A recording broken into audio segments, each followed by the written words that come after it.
2, and go.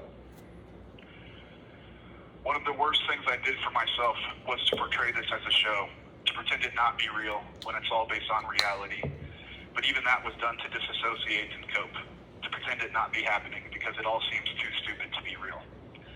At times I wish my last suicide attempt swallowing 70 Tylenol did work, because then I wouldn't still be enduring what I am. Not that I wish to die, I'm just sick of enduring the pain while being denied weed that actually helps. It's unacceptable for anyone to feel this way when not even convicted.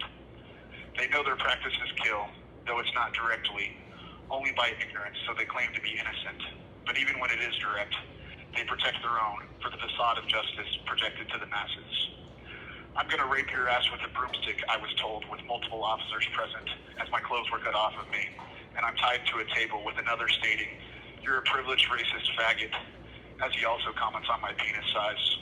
How much of a martyr are you willing to become for the system, I'm asked by John Julian Howard, as I'm injected with chemicals I gave no consent to. And the joke's on you, told to me by another, as I go unconscious, to wake up still tied to the table, lying in my own defecation, 16 hours later.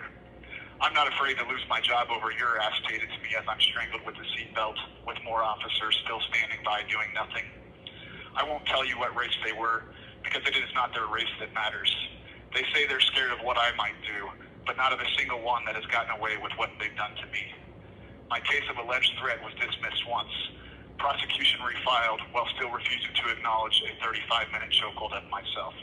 I guess in the interest of public safety, to incarcerate one that has never even attempted to own a gun, in the interest in the stupidity of this system reflecting the Salem witch trials that shows this system never should have been, while they still ignore every abuse of myself and others, because it is millions they exploit and quite literally kill. If the government has to pass laws to obtain equal treatment before the law, that is hypocrisy.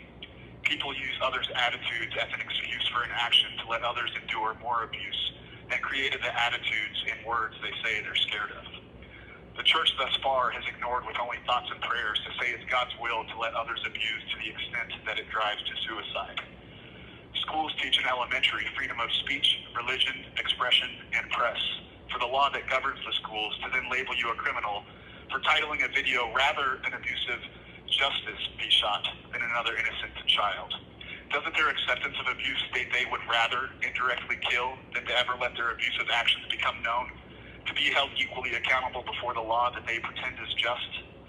Their preferences still stand that show they condone such abuse as they claim to be the ones most oppressed with simple words. Change does not depend on the decisions of a few.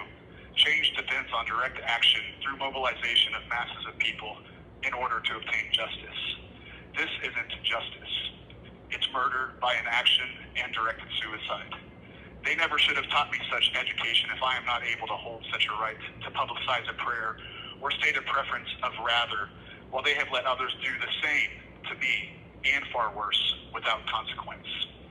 The judge was so scared of my alleged threat, she didn't recuse herself from any of my cases. The judge was so scared of my alleged threat, she hadn't even seen it until police stalking the public showed it to her. The judge was so scared of my alleged threat, she didn't even file a restraining order and went on to retire on January 6th, to then tell my attorney she doesn't know what a caption is or who people pray to while she holds a law degree. Should one ever have been appointed to judge others that state she lacks such basic knowledge?